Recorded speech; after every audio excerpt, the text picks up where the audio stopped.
Well, a very good morning here from France. My name is Harry Benjamin. I'll be guiding you throughout this weekend's coverage. It's an absolute pleasure to have your company. We're at the circuit Paul Ricard in Le Castellet, not too far from Marseille in the south of France. It's round 2 of the 2021 Euroformula Open Series, part of the Road to F1, supporting the International GT Open Series and uncovering the stars of the future. And it's a bright and early start for all of us here for qualifying. But it's, well, it was beautiful weather yesterday. It's clouded over a bit today, and there's a bit of a wind chill in the air as well as we get going for qualifying this morning. Just in case you needed a reminder, this qualifying sets the grid for race 1, which takes place later today, 4 o'clock local time. And in a change to the Euroformula format this year, we then have the top 6 of that race reversed to make the grid for race 2. And then the fastest lap in race 2 gets pole for race 3. And it really spiced things up at the opening round in Portimao, where Cameron Das, well, he dominated. Elliot, who I'm very pleased to say is going to be alongside me the whole weekend as well. We had a great start, didn't we, in Portimao, and really excited for this weekend too. Yeah, it was brilliant to support Formula 1 at Algarve International Circuit, very undulating track, and we've gone from there to here, which is very flat, very different, a lot of wind, but a lot of challenges technically, and the 3 of them are the top 3. Yeah, and Crawford does look like he's kind of got traffic with Trilly there, because he's followed him through a whole sector of that. He is going to overtake. He was a bit of umming and ahhing there at the very end. No, he sticks behind. This is a slightly odd decision there, because that's not going to help him on his next lap either, because there is a car only slightly further up the road as well. Well, we've got to remember here, of course, the slipstream effect. So, but you'd think logically that he would have tried to do that overtake before the chicane, make the most of the slipstream, then go. And now he's slowed down entirely, so he's potentially decided, actually, yeah, it's not worth it going around for the next lap. I'm going to go for a cool down and then go again. However, I mean, he is on provisional pole at the moment, but he does need to keep the heat in those tyres, because they have kind of like a heat cycle. And if you deliberately slow down, then it's going to be another lap to get them back into the optimum window to go through. Going back to the final sector, he is back up to full speed, as is Enzo Trulli, who we're on board with again right now. We can see Jack Crawford's time at the bottom left, but this is Trulli in the car coming into the final 2 corners. Really difficult double direction change with a very long apex, and you don't actually go too close to the curbs. A little bit of oversteer on exit coming onto the pit straight. He had a personal best in sector 1. Didn't see a sector 2 time, but as he crosses the line, he is currently in 2nd place. And actually, it's interesting, Cameron Das still not set a lap time yet. Only done 1 lap so far. Currently last in the standings. So I don't know if he's run into any issues there at the moment, but all just taking it slowly and deciding he doesn't need to go out till a bit later on. Because I suppose you don't want to go too fast too soon.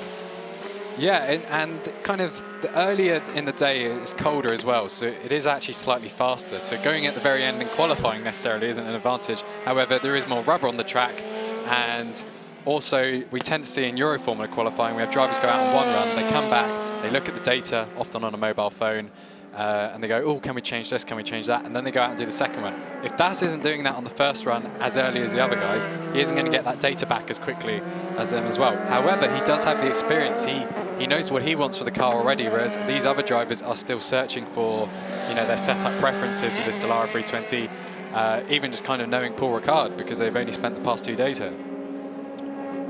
Exactly. Well, we're watching Enzo Trulli, the UAE F4 champion, 4 wins and 13 podiums to his name for DriveX. Of course, the team supported by Fernando Alonso with the FA Racing logo on side. And the team originally founded by former F1 racer Pedro de la Rosa. Yeah, it's occasionally, very occasionally, he does drive the cars off DriveX. Hasn't driven the 320 yet, but I have seen him a few times in the 312 and the preceding F317 as well. So, you know, he does like testing himself against the younger drivers that jump in DriveX's cars. And obviously the 2 Enzos as well in the DriveX lineup this year. So always got to make sure that we know which one we're referring to when we ask for an Enzo in the paddock. Cameron Das has now finally gone back on track, and he's gone straight to the top, 1 minute 54.168, half a second faster than Rafael Villagomez. You say that, 2nd place. But Rafael Villagomez has just gone top with a 154.7. Yeah, so it looks like we've got track limits coming into play already. So Cameron Das has just had his lap deleted for turn 12, which is towards the end of the lap. As has Enzo Trulli, both laps deleted. So they're going to have to go again, which means currently it's Jack Crawford at the top with a 154.1 from Rafael Villagomez, who is nearly 2 tenths back, and Louis Foster in third, half a second back.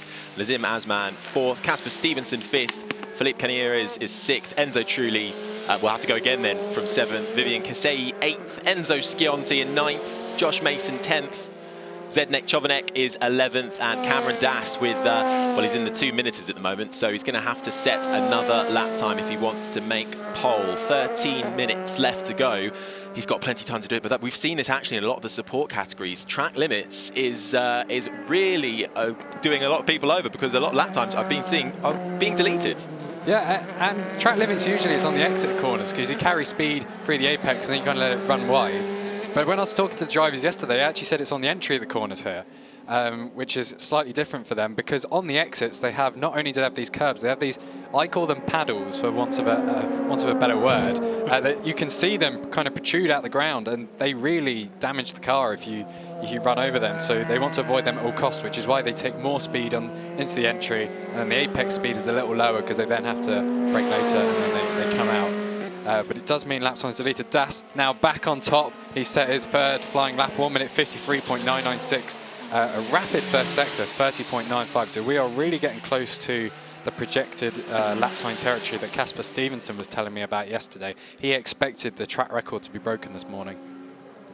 Well, it's currently an All-American front row with Cameron Dass and Jack Crawford leading the way. Crawford about 10th back with a 1:54.1, and Villagomez currently holding third. And there's a bit more of a gap back to Louis Foster, who's 7 tenths off the pace right now. Zdeněk Chovanec currently last of the runners. As we take a look at the number 28 car of Cameron Dass, who's going to have another run of it, but so far not able to improve in the first sector through the chicane. Turns 8 and 9 that sort of interrupt the Mistral Straight. Yes, so last year our track record pace set in qualifying was a 1 minute 53.263 by Yiffy Ye. Cameron Dass already on a 1 minute 53.9, and he isn't improving on this lap, but you know, there's a whole second run to go here.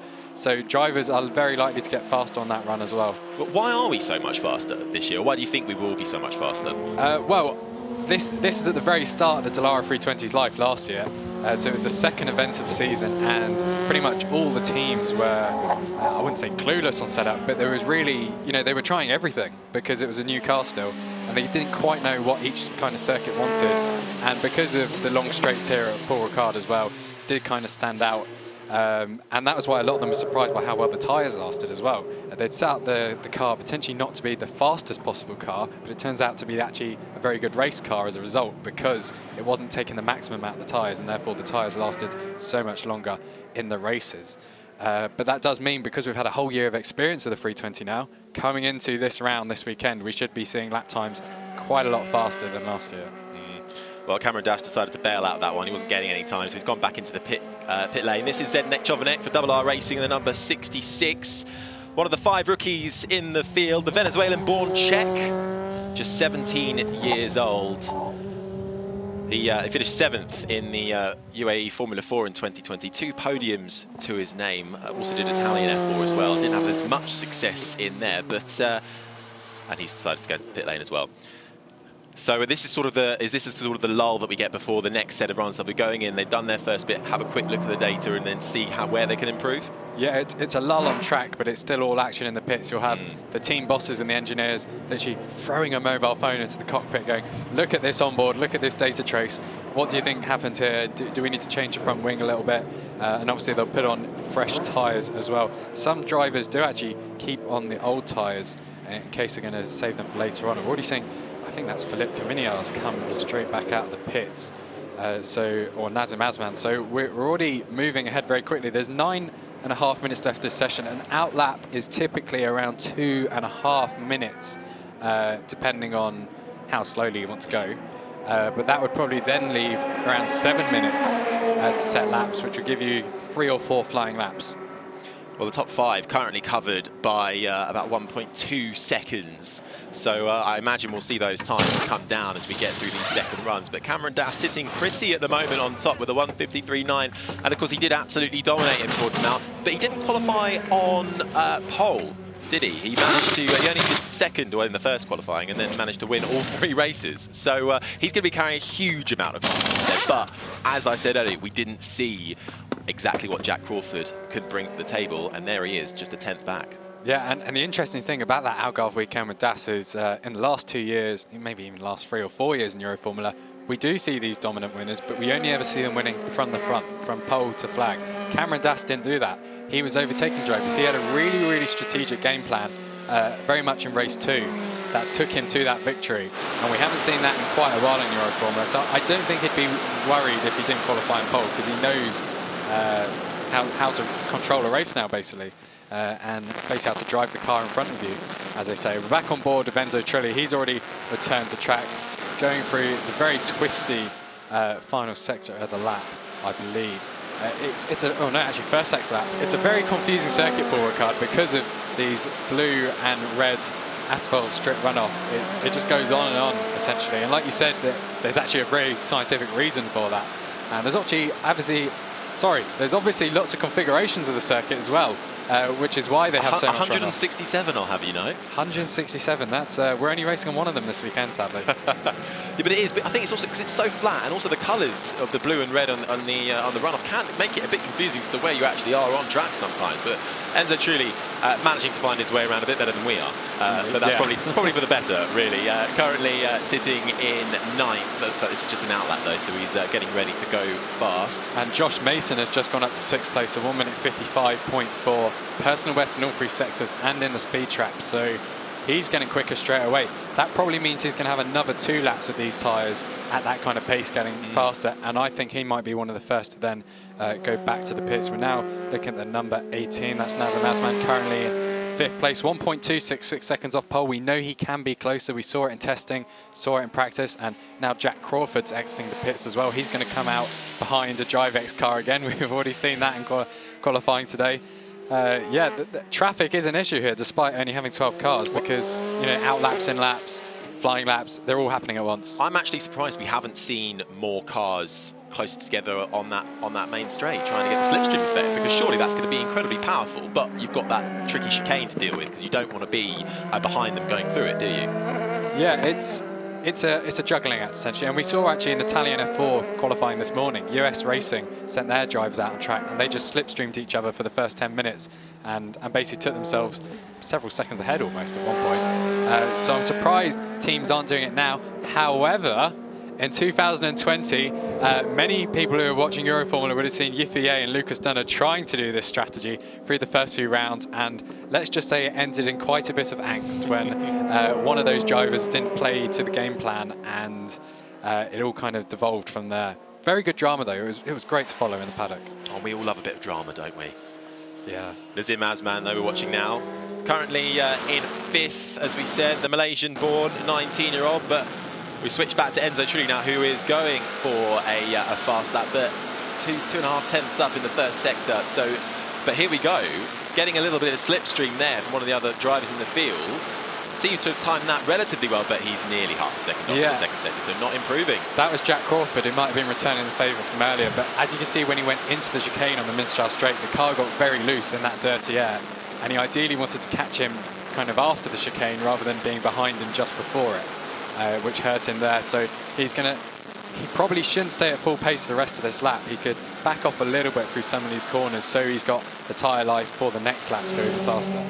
And Enzo's dad is here this weekend, Jarno, and interesting to hear him say earlier in the week that he's not interested in giving his son any direct driving tips. He knows that Enzo's not going to want to hear that from his dad. He's there purely to sort of support him from a mental capacity, and he's got other people around him who can do that. And that seems like quite a good setup he's got, because although Enzo, as we discuss a lot, he's very young in his racing career, really only started in proper cars at the start of this year, and finished 11th in race 1 in Portimao, 8th race 2, and then another 11th. So, oh, sorry, that was Enzo Scionti, apologies. Enzo Trilli was 11th, 8th, and 11th. So it's been a slow build for him so far, but he seems like he's got the right people around him, especially when you've got a Monaco race winner in the form of your dad. Yeah, and DriveX full name occasionally is DriveX School, so it is basically a racing school for young drivers, and Spanish motorsport often does operate like that. They support young drivers and carry them through, obviously the late and great Adrian Campos helps Fernando Alonso, Alex Palou, David Dales, and we see it a lot with a lot of these Spanish teams, including Develota Motorsport, which used to be in Euroformula as well. We're seeing Trulli, who has gone up to 5th place, and he's now just set a personal best in the speed trap, so that was probably helped by being behind Jack Crawford. Nazem Asman in 6th, Josh Mason improving in 7th, Enzo Scionti, his teammate, improving down in 11th place, 1 minute 56.470. Cameron Tass is on pole right now. He's still biding his time on an improvement. I think he's going to leave it as late as possible now. Well, just under 3.5 minutes remaining. It is Das, Crawford and Villagomez, your top 3 so far. Great run from Crawford, rookie in the field. British F4, 3rd last year, with 2 wins and 14 podiums to his name. But we're watching the number 25 of Casper Stevenson right now, who's actually sort of started in his career in tin tops, really, Ginettas. So he's made the switch to single seaters in the last few years and doing okay so far, having a good run of it. He's 4 tenths up in the first sector right now, currently 8th with a 1:55.6. So he's about 1.6 off the pace right now, but he just had a personal fastest sector 1. And sector 2 as well, as he just crosses the timing beam. He wants to compare himself to his teammate this weekend, Van Amersfoort Racing, Rafael Villagomez. He's currently in 3rd, almost exactly a 1/3 of a second off Cameron Das, who's still our provisional pole sitter with 2 minutes and 22 seconds to go. So we've just had 7 drivers cross the start-finish line. So a lot of them are currently in sector 1 right now.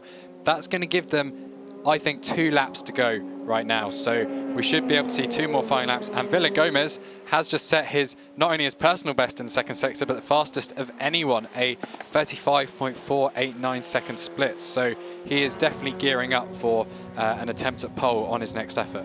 Yeah, for the rest of this lap though, he's going to need a pretty good final sector to make any inroads on the top 2.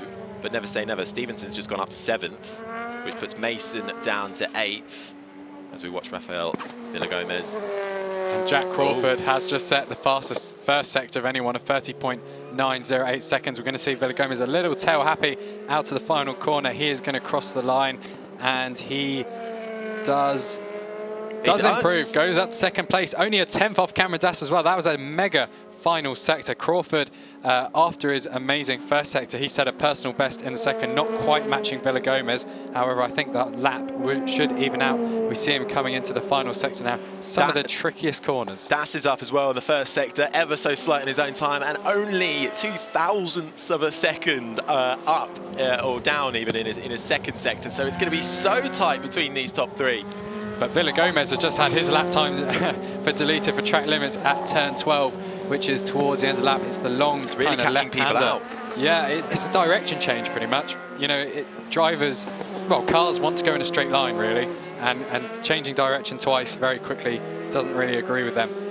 Crawford is getting faster again. I think pretty much every single driver's set their personal best in the first sector on their current laps. Crawford actually has a very slow final sector.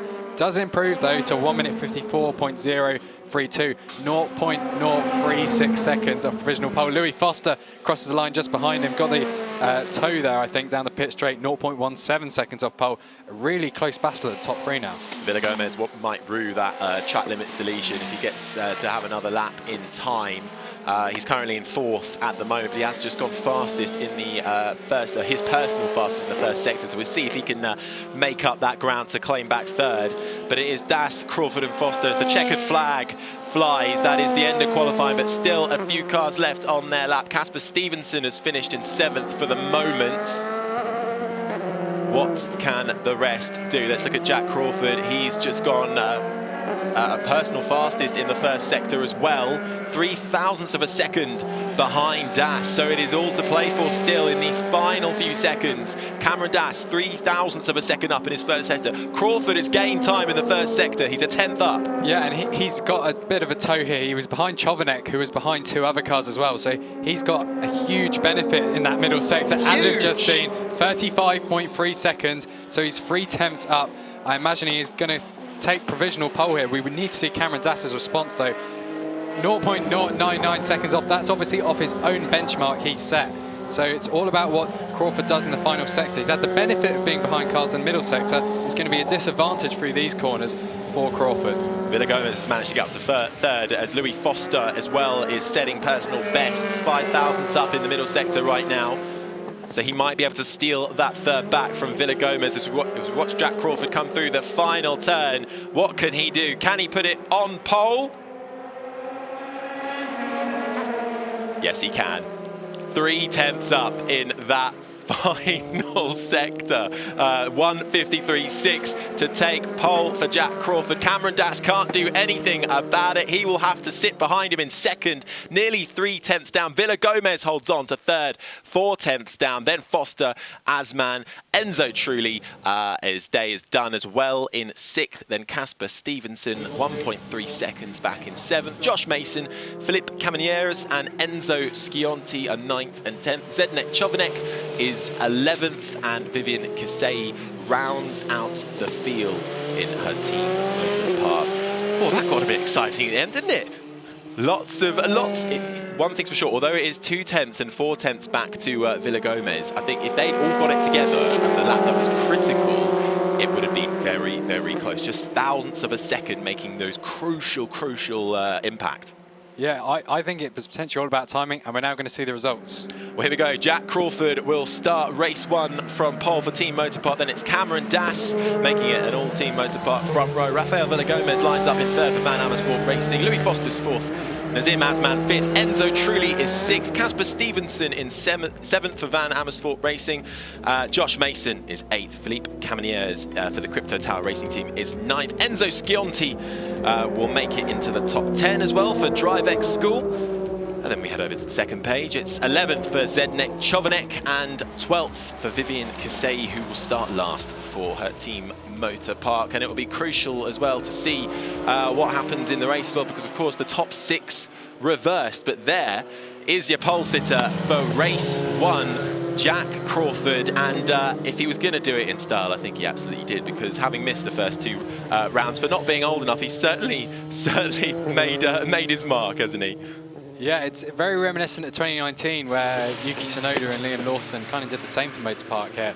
Now, that time, and I remember this very vividly, they did actually collide at the start line. We hope we wouldn't see that this time round, but great start for the Red Bull Junior. Here's some slow motion highlights.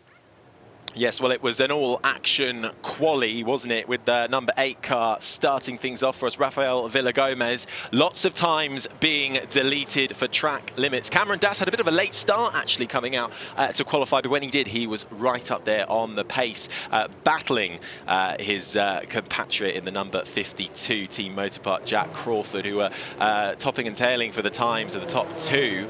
But it was Jack Crawford who came out on top.